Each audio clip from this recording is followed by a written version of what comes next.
when they look at it from a metaphysical aspect of creation, that the Most High removed itself because attributes only can fit inside something that has to be manifested within time. So because it is not restricted by attributes, it removed itself and created this void to be filled by the reflection, to give him room for reflection to be able to create what is to be existed.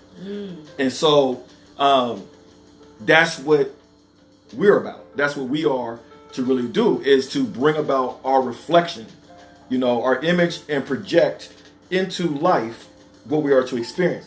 Everything in life is a mirror of the heart. Everything in life, I don't care what we say, man, my life is hard. Well, that means that you are around mirrors that are projecting conditions for you to quote unquote have a hard life. So your definition of life is my life is hard means that you are predominantly surrounded in environments, aggregate of associations that's projecting in a high degree of making conditions and stuff to be defined by you as being hard. Now, some people live more of a peaceful life. It's the exact same thing that follows. And so, so in the core of, was somebody saying something? Mike, I think. He said, once we know. Yeah, once we know we live in the box, to change things or accept your place in the box, stop blaming those, in your past for your place, or accepting things. Change it, or, like you said, bottom line, when you're in the box, we own our life, man. Yeah. Here's the thing, like, even if you have disfavorable things in your life going on, guess what? You still own to get out of it. Right. You still own to change it. Yes. And I know people are like, well, what about the trauma? What about the hurt? I get all that. I mean, all that's fine, but at the end of the day, you still own it. Right. Ownership. Well, here's the thing. I think a lot of people miss this, and I talk to a lot of, when I do coaching, I tell a lot of the people I coach how important it is that when you are in a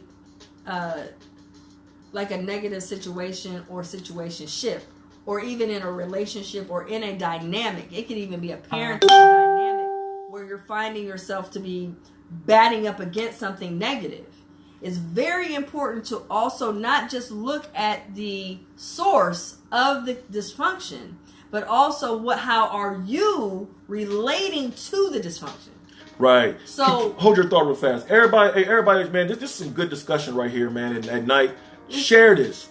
They're sharing. I'm saying. Okay, they you know what I'm saying. Everybody, show some love. Share this. But go ahead and finish. Share this, man. I think it's imperative that we understand that when people pay attention and really notice that when you're in a dysfunctional situation, it could be a storm, it could be somebody that's a nuisance in your life, it could be somebody you're partnered with. I notice a lot of good people are partnering with toxic people. And when they're in that situation or in that dynamic, they come to me and they're like, man, I don't even know how I picked this person. Well, like I tell them all the time, good people have a tendency, and I'm not saying good people are perfect people. I want to clear that up real quick. Good people just have they have a good heart. They are not going against the spiritual realm, which is they're trying to do the right thing.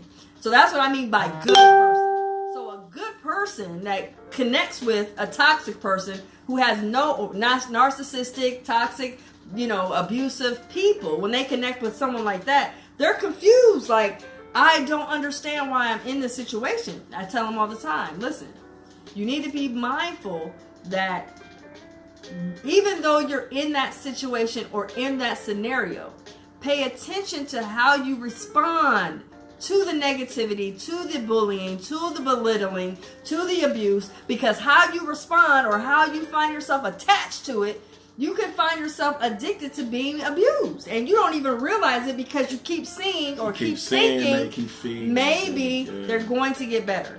I'm a good person. I cannot, and there's a lot of people that step away from the disbelief. I tell people all the time, step away from your disbelief. Stop believing that the person's not toxic when they are.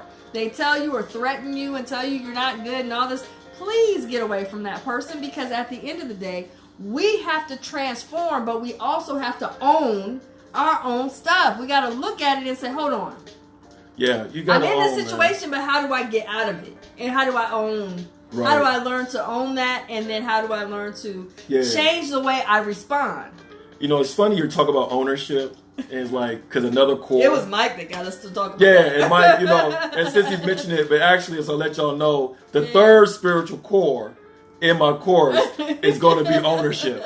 You know, like I'm trying to hold this stuff as a secret. I'm trying to hold this stuff as a secret, but like y'all like pulling all this stuff out. So y'all find what the 4 cores are so far: truth, reflection, ownership, and transformation. Right. I'm not gonna say no more. I'm trying not to, right? Mike might pull it out. Yeah. But thing about it is this is about life. And someone asked like, how's this related to everyday life? And that when I came with the course, you know, it's about life. So it's not like, oh, this you know. Truth is universal. Right. Wisdom is universal. Yeah. Knowledge supposed to be universal. Right. And what kind of knowledge? Yeah, you know. But learning how to utilize these truths to help create your life, help make decisions, to help bring about improvements. Yeah.